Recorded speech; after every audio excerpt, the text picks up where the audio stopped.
Déjame ser absolutamente claro. Mientras Estados Unidos no ha podido evitar que la gasolina le suba a sus propios ciudadanos por encima de $7 el galón en algunos estados, México acaba de confirmar que no habrá gasolinazo. Y no solo eso, la presidenta Claudia Sheinbaum acaba de limpiar la casa en Pemex, corriendo a 3 altos funcionarios de la empresa después de un derrame que afectó a Tabasco y a Veracruz.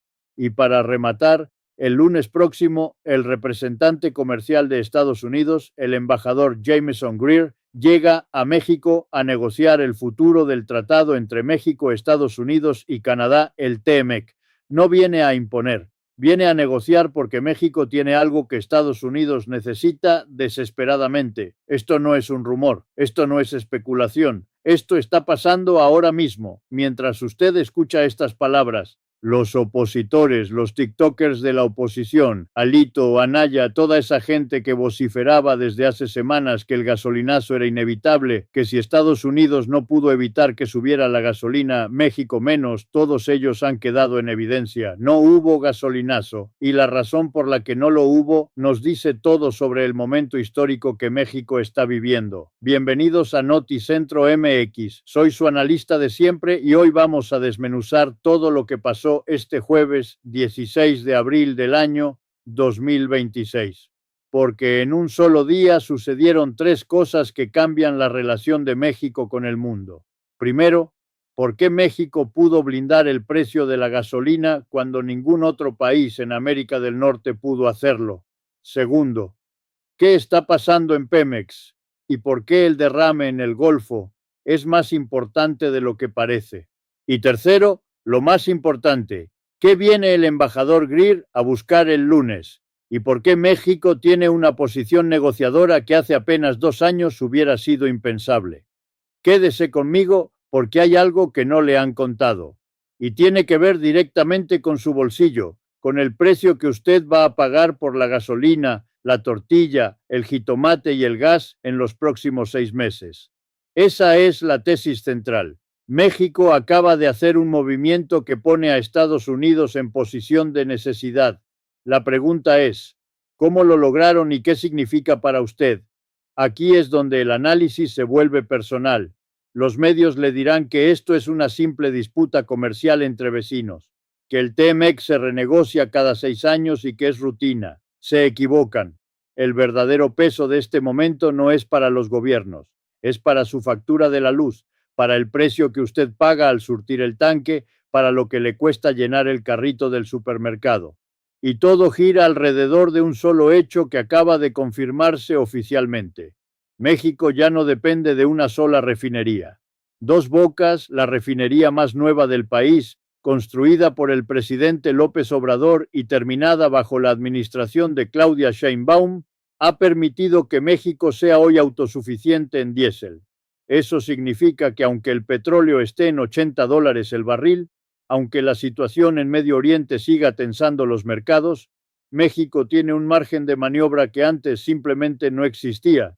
Imagínese que usted tiene un vecino que siempre controló la llave del agua de su casa. Cada vez que usted quería hacer algo que a él no le convenía, le cerraba el grifo. Pues bien, México acaba de construir su propio sistema de agua independiente. No completo, todavía falta, pero suficiente para que el vecino ya no pueda apretar tan fácil. Ahora bien, ¿por qué se fueron 3 funcionarios de Pemex? Eso es lo que hay que entender. El grupo interinstitucional del gobierno federal confirmó esta semana que hubo un derrame de crudo en el Golfo, una fuga en el oleoducto número 36, y lo que encontraron fue grave. 11 embarcaciones salieron sin detener el flujo de crudo. Hubo irregularidades graves, y la presidenta Claudia Sheinbaum, que se encontraba en funciones, no tardó ni 24 horas en reaccionar. Salieron del cargo el subdirector de Seguridad, Salud en el Trabajo y Protección Ambiental, el coordinador de control marino de derrames y residuos y el líder de derrames y residuos. No fueron suspendidos, fueron separados de sus cargos mientras la Fiscalía General de la República y el órgano interno de control llevan a cabo las investigaciones correspondientes. Y la presidenta dejó claro, el que esté involucrado, no importa el nivel que tenga, responde. ¿Por qué es esto tan importante? Porque México está en este momento en medio de una batalla por su petróleo que muy poca gente está entendiendo en toda su magnitud. Escúcheme con atención. Estados Unidos empezó a comprarle a México más crudo pesado en las últimas semanas. Corea del Sur, esta misma semana, buscó a México y a Brasil para asegurar suministro de petróleo porque el crudo de Medio Oriente está en riesgo por la tensión entre Israel e Irán y el cierre del estrecho de Hormuz. Y para el mes de junio, la empresa brasileña Petrobras, experta en extracción de petróleo en aguas profundas, estará llegando a México para asociarse en la exploración del Golfo en aguas profundas, aguas que México no ha tocado todavía. Un solo litro de petróleo en aguas profundas del Golfo mexicano no ha sido extraído. Ni uno. ¿Entiende la magnitud de lo que eso significa? El petróleo que ya tenemos en tierra nos ha dado décadas de ingresos. El petróleo que está en aguas profundas podría multiplicar eso por un factor que nadie en los medios tradicionales quiere calcular en voz alta. Por eso el derrame importa tanto, no porque sea una tragedia menor o mayor, sino porque en este momento cada barril que se pierde, cada litro que se derrama, es dinero que sale directamente del patrimonio de todos los mexicanos, y la presidenta lo entiende perfectamente. Pero hay algo que no le han dicho sobre el incidente en Tula en la refinería de Hidalgo. Mucha gente en los comentarios del último video me escribió preguntando si era cierto que se había quemado la refinería de Tula. Aquí está la respuesta oficial de Pemex. Fue un incidente menor con presencia de humo en la planta hidrodesulfuradora. No fue un incendio, no se cayó la refinería. Imagínese un camión muy viejo que tira mucho humo negro por el mofle. Así de grande es el susto que provocó el incidente de Tula, nada más. Si una sola de las 7 refinerías del país hubiera dejado de funcionar de verdad, la gasolina estaría hoy en 35 o 40 pesos. No está ahí. Punto. Y aquí viene lo verdaderamente importante.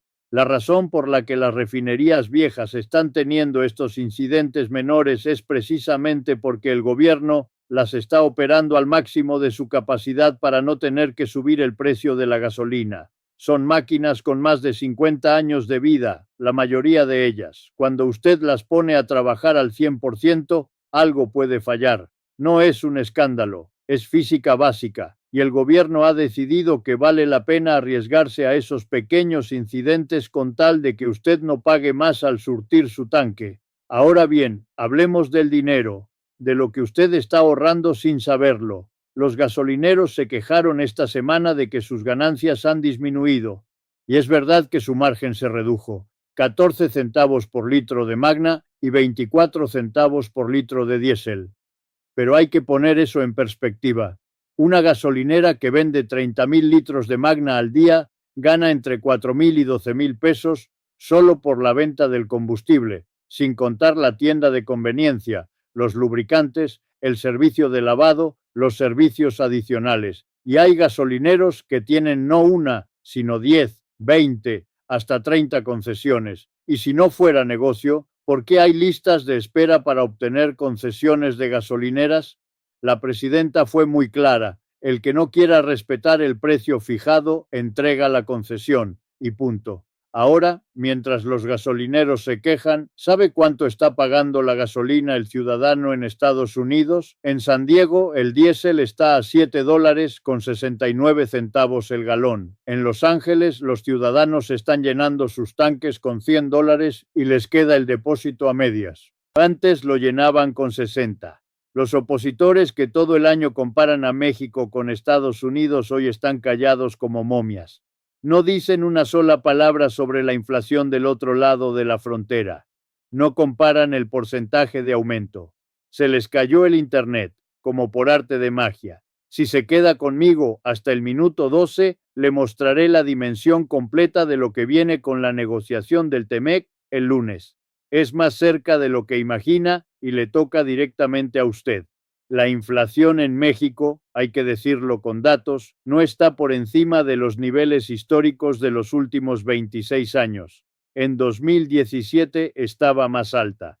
En 2022, con la guerra en Ucrania, llegó a estar más alta. Hoy, a pesar del aumento en el precio del combustible por la situación en Medio Oriente y el cierre del estrecho de Hormuz, la inflación está contenida dentro del rango histórico. No es que no haya subida, la hay. El jitomate subió, la papa subió, el tomate verde subió. Pero hay una razón. Hubo una helada en Florida y los agricultores mexicanos prefirieron vender su cosecha en dólares al mercado estadounidense antes de venderla en pesos al mercado mexicano. Y aquí está el problema de fondo que México tiene que resolver en esta negociación del TMEC. El problema no es solo Trump, el problema no es solo China, el problema más profundo es que México produce para vender al extranjero y se está olvidando del mercado interno. Los agricultores le venden al gabacho y cuando el gabacho no compra, vuelven a llorar aquí. Los constructores hacen casas de 7 millones de pesos pensando en el comprador extranjero y hay fraccionamientos en Querétaro, en Jalisco, en la Riviera Maya, con la mitad de las unidades vacías porque ningún mexicano de clase media puede pagar eso. Los restaurantes suben precios pensando en el turista extranjero y cuando el turista no llega, están vacíos. El dinero que entra a México en su mayoría sale hacia China. Las ganancias de las importaciones, el consumo de plataformas chinas como Temu y Shein, todo ese dinero sale del país y China no compra nada de México. El intercambio comercial más grande entre dos países del planeta es el de México y Estados Unidos. No hay ningún otro que genere tanto movimiento. Y en ese contexto, lo que México tiene que lograr en la negociación del lunes con el embajador Jameson Greer es histórico. Pero espera, porque hay más. Lo que voy a revelarle ahora cambia completamente la perspectiva de esta negociación. Marcelo Ebrard, el secretario de Economía, anunció esta semana la apertura de los primeros 5 parques industriales de los que llegarán este año, con otros 5 más para finales del 2026. Y en Sonora hay conversaciones avanzadas con Nvidia y con TSMC, la empresa que fabrica los chips más avanzados del mundo, para establecer una planta en territorio mexicano. No es un rumor, es una negociación activa. ¿Por qué la oposición le está pegando a Marcelo Ebrard con toda la fuerza que tiene? Porque si Marcelo logra que esas inversiones lleguen, si logra que los empleos que genera la sustitución de importaciones chinas en el mercado estadounidense queden en México, si logra que las cadenas de valor, no solo la materia prima, sino el producto terminado, se produzcan en territorio nacional, la oposición no tiene ningún argumento para ganar en 2 o 3 años. Ninguno. El embajador Greer llega el domingo por la noche. El lunes es el día completo de trabajo. El martes sale en la mañana. En ese único día se van a revisar sector por sector los temas más importantes: acero y aluminio, industria automotriz, sector agropecuario, reglas de origen, coordinación de políticas comerciales y el tema más importante: ¿cómo sustituye México los productos que Estados Unidos hoy le compra a China? Estados Unidos le preguntará a México: ¿tienes el plástico? ¿Tienes el aluminio? ¿Tienes la capacidad de producir paneles solares, baterías de litio, tabletas, componentes electrónicos? Y la respuesta mexicana tiene que ser: sí, podemos, con estas condiciones, con estas garantías, con esta cadena de valor que queda en México.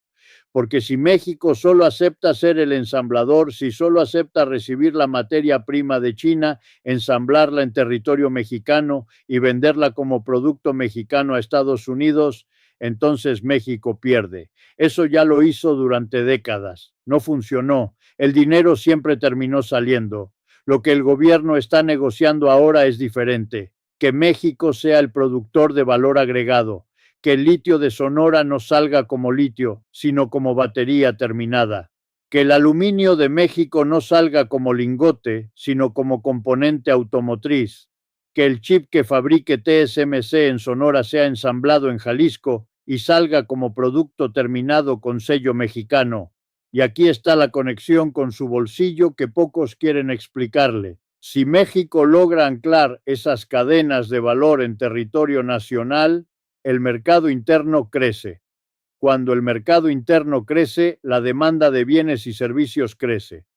Cuando eso pasa, los precios internos tienen competencia y la inflación tiene un techo natural que el gobierno no necesita controlar con subsidios eternos. Si México no lo logra, si la negociación del TEMEC termina en un acuerdo donde México solo ensambla y China sigue siendo el proveedor de insumos, entonces la dependencia de los precios internacionales del petróleo, de las materias primas, del dólar chino, seguirá golpeando directamente su carrito del supermercado. Modernización del tratado con la Unión Europea.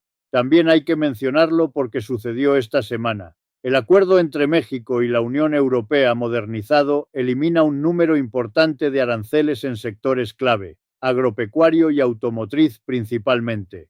Las exportaciones mexicanas hacia Europa podrían crecer hasta un 30% cuando el acuerdo esté completamente en vigor, proceso que concluye entre el 22 y el 27 de mayo. Eso significa nuevos mercados, pero también significa que México tiene que producir lo suficiente para abastecer a Estados Unidos, a Europa, a Corea del Sur, que ya está pidiendo petróleo mexicano, y al mismo tiempo no descuidar el mercado interno.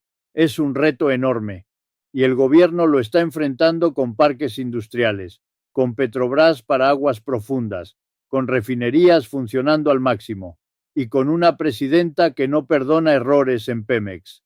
Sobre el gas, hay un debate que no se puede ignorar. El PT se negó esta semana a autorizar la extracción de gas por fractura hidráulica, lo que se conoce como fracking. Y la pregunta que hay que hacerse es simple. Si no se usa el gas que está bajo el suelo mexicano, ¿de dónde va a venir la electricidad que necesitan esos nuevos parques industriales?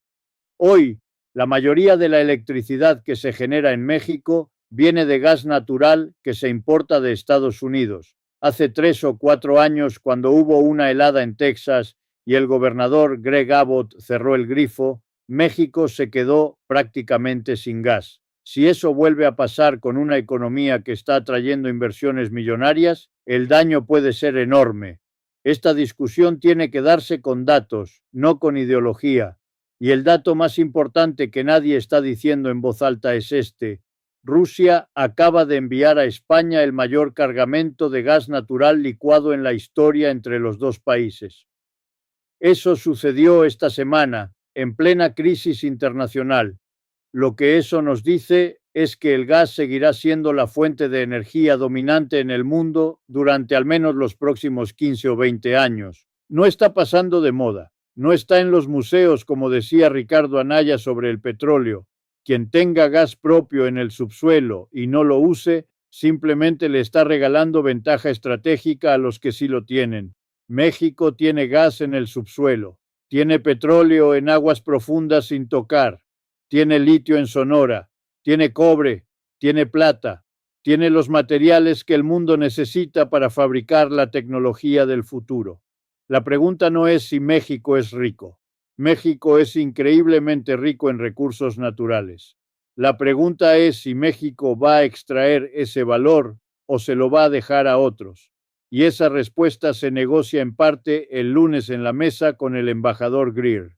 Los próximos 6 meses serán determinantes para saber en cuál de estos escenarios termina México. Escenario 1. La negociación del TEMEC del lunes produce un acuerdo donde México sustituye importaciones chinas con producción nacional de valor agregado. Nvidia y TSMC llegan a Sonora. Petrobras empieza a extraer en aguas profundas. Los 5 parques industriales abren antes de diciembre. En ese caso, el crecimiento económico de México en 2026 puede sorprender a todos los analistas internacionales. Y usted lo siente en el bolsillo, más empleo, más circulación de dinero en el mercado interno, precios más estables.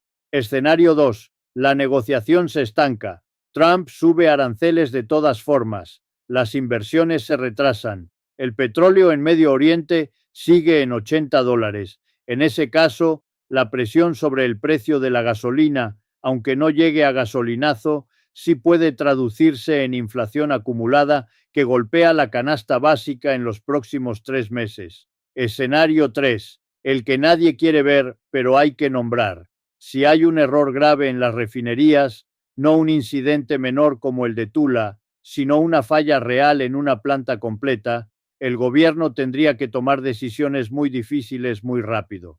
Por eso el mantenimiento de Dos Bocas y la llegada de Petrobras no son opcionales, son urgentes.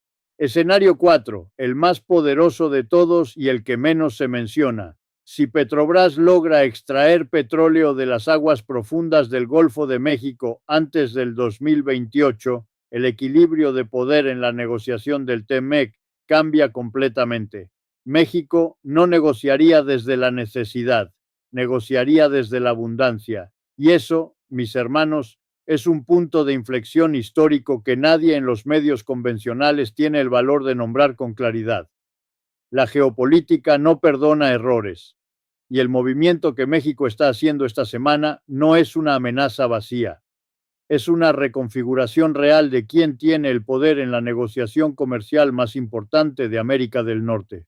Esto significa algo muy concreto para usted.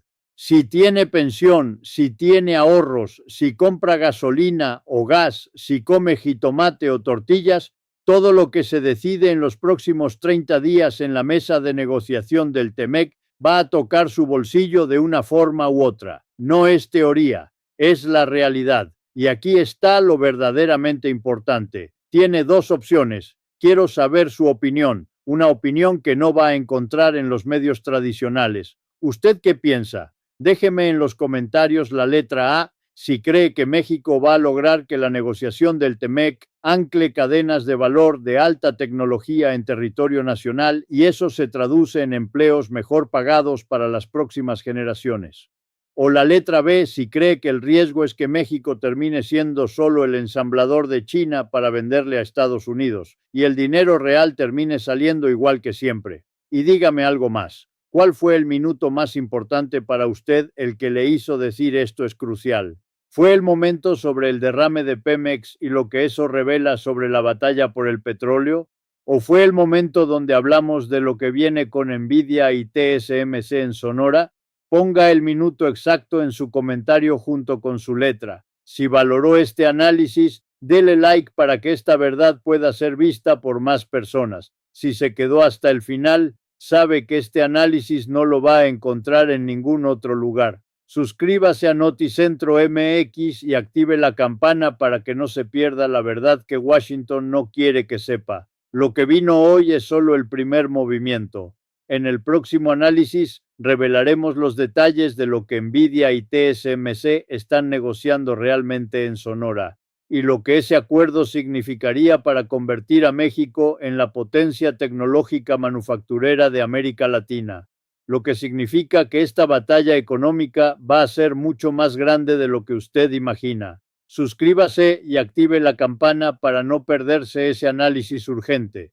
Esto ha sido todo. La verdad que otros ocultan, nosotros la revelamos.